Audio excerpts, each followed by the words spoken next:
નમસ્કાર વિદ્યાર્થી મિત્રો, આજે આપણે ધોરણ 11 વાણિજ્ય વ્યવસ્થા અને સંચાલનની અંદર આપણે નવો પાઠ આંતરરાષ્ટ્રીય વેપાર.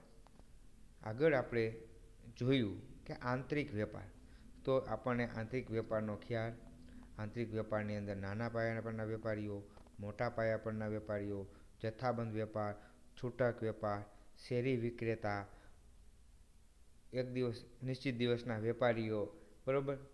આપણે એ જોઈએ છૂટક વેપારીઓ, લારી વેપારીઓ એનો ખ્યાલ, છૂટક વેપારી અને જથ્થાબંધ વેપારી વચ્ચેનો સંબંધ, જથ્થાબંધ વેપારી અને ઉત્પાદક કે કંપની સાથેનો સંબંધ, એ આપણે તપાસ કરી અને જોયું કે કઈ કઈ રીતે મહત્ત્વનો ભાગ ભજવે છે.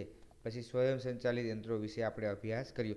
એ જ રીતે આજે આપણે આ નવા પ્રકરણની અંદર આંતરરાષ્ટ્રીય વેપાર વિશે આપણે ચર્ચા કરવાની છે. તો આપણને આંતરરાષ્ટ્રીય વેપાર એટલે શું? તો આપણે સામાન્ય બાબત ખબર છે કે વેપાર એ ફરજિયાત માધ્યમ છે, કારણ કે કોઈ પણ જગ્યાએ એક જ વસ્તુ છે એ ઉત્પન્ન થતી નથી. તો વિશ્વના જુદા જુદા દેશોની અંદર જે કુદરતે સાધન સંપત્તિની વહેંચણી છે એ એક સરખા થયેલી અસમાન રીતે થયેલી છે. તો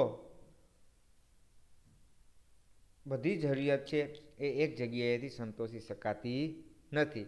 તો એ જરૂરિયાતો સંતોષવા માટે એ અન્ય દેશો ઉપર આધાર રાખવો પડે છે.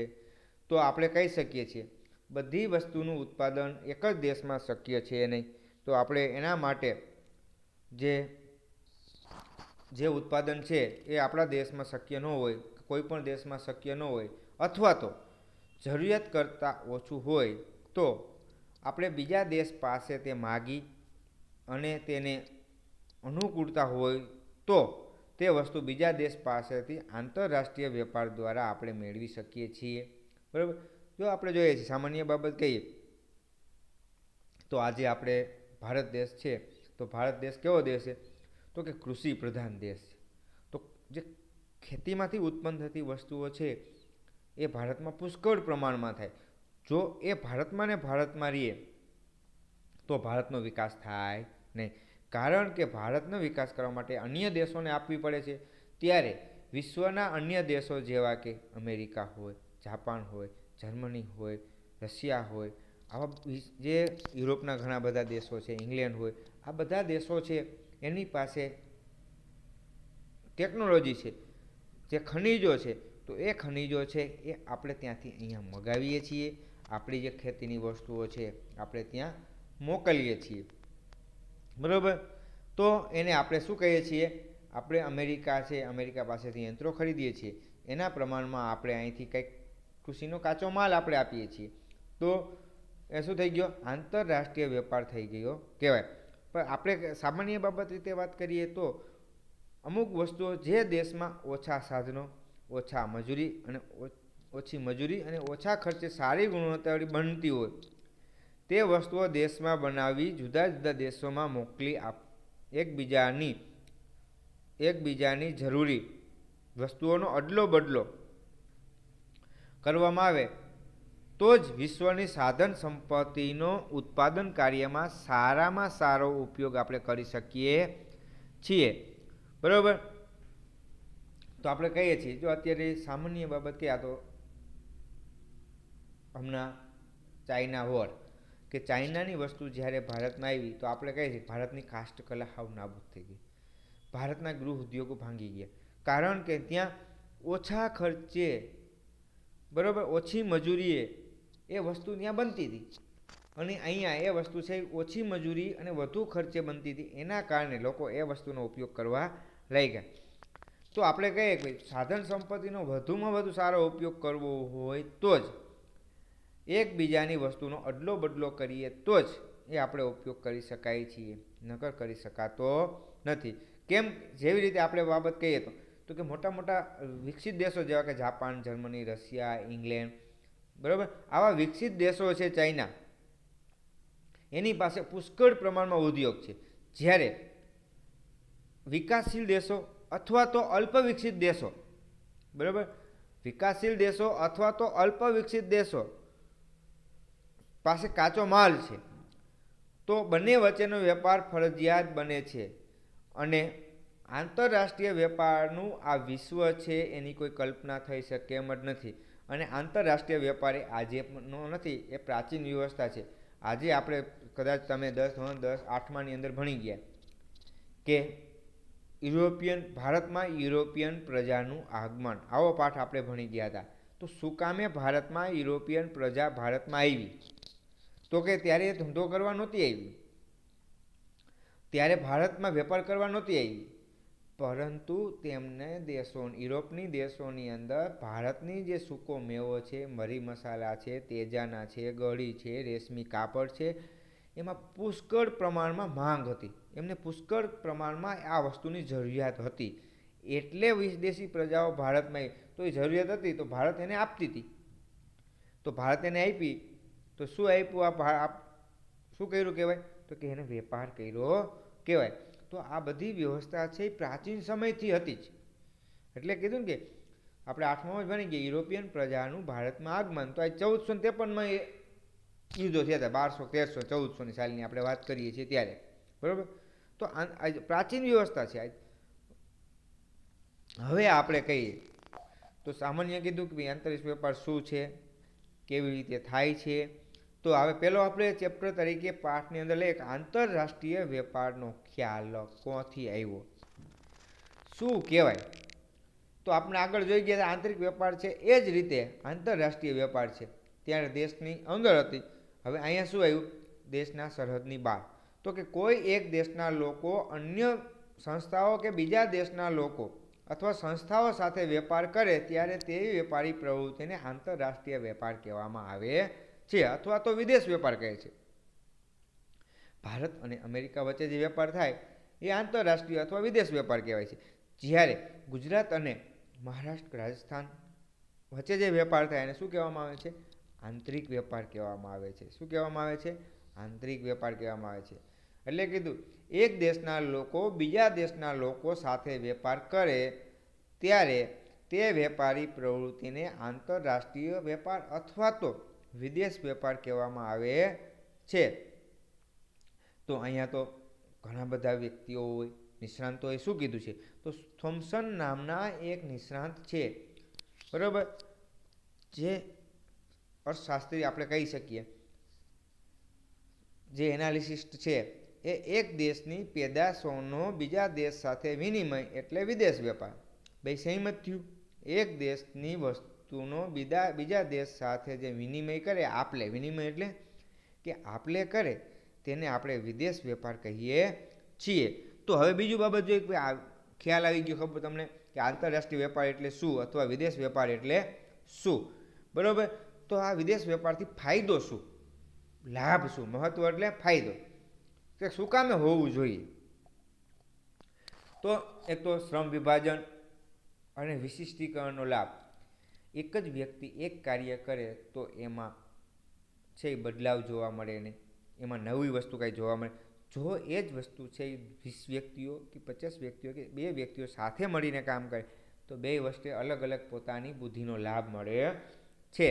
તો અહીંયા આપણે કંઈક શ્રમ વિભાજન, કામનો ભાગ પડે છે.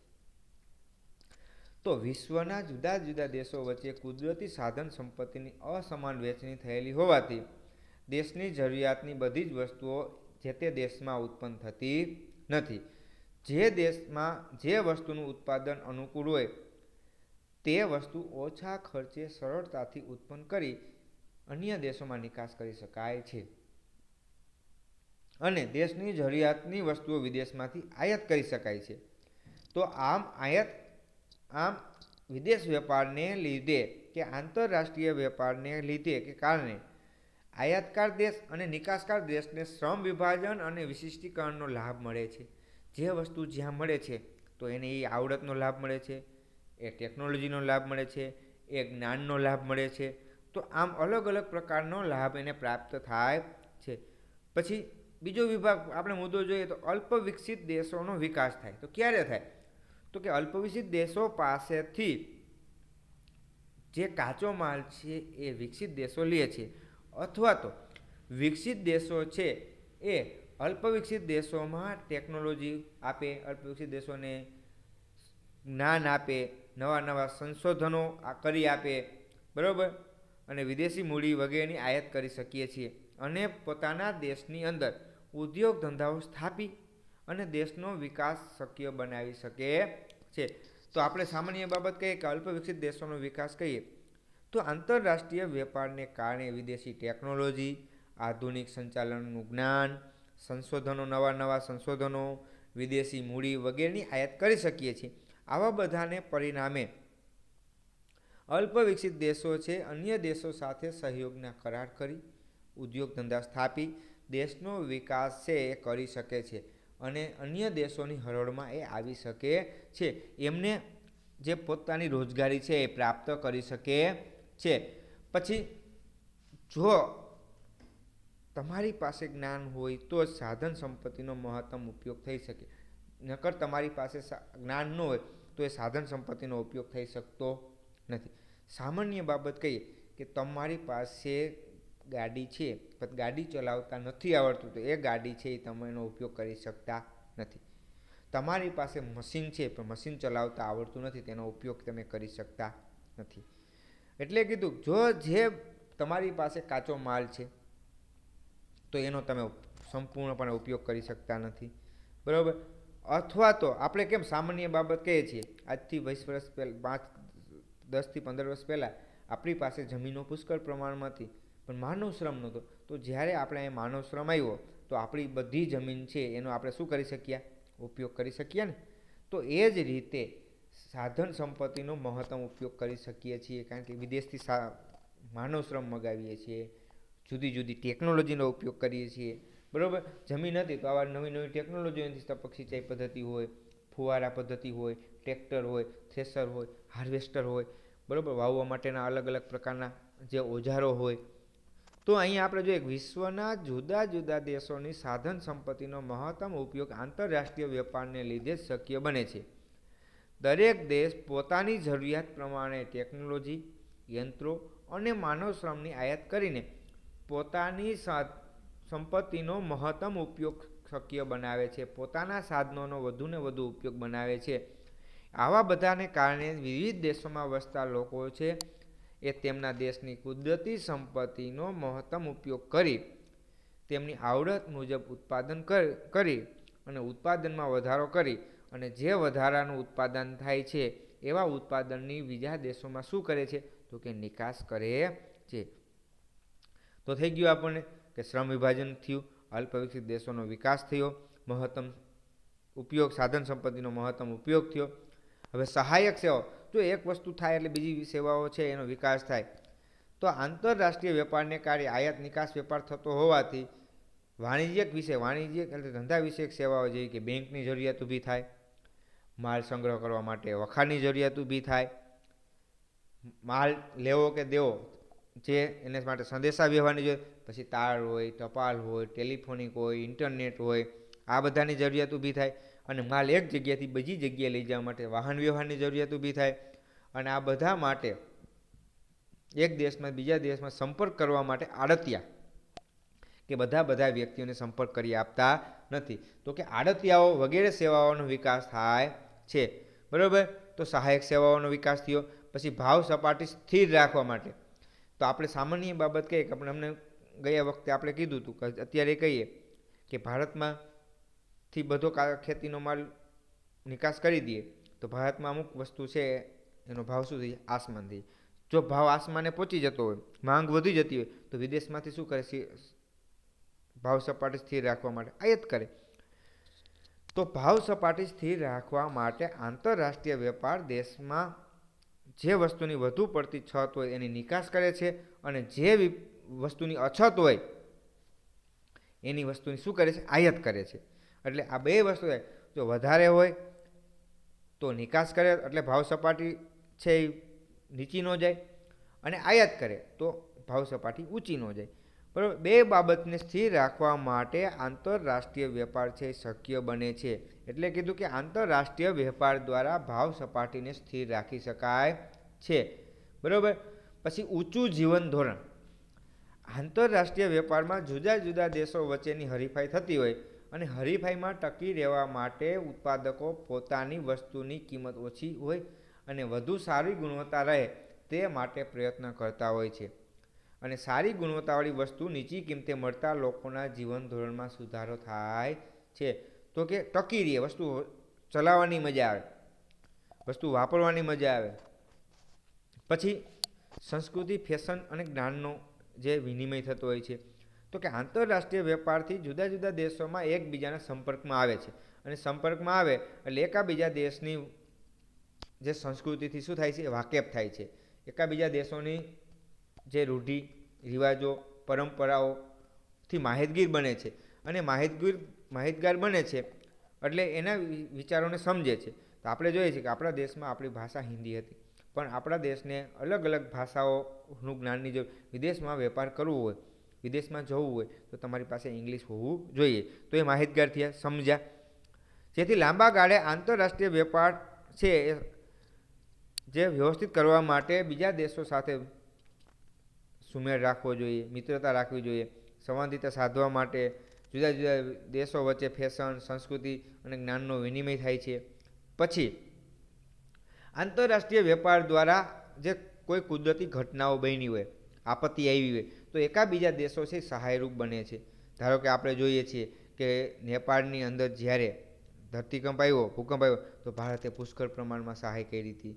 અન્ય દેશોમાં યુદ્ધ ફાટી નીકળ્યું હોય તો પુષ્કળ પ્રમાણમાં સહાય થઈ હતી.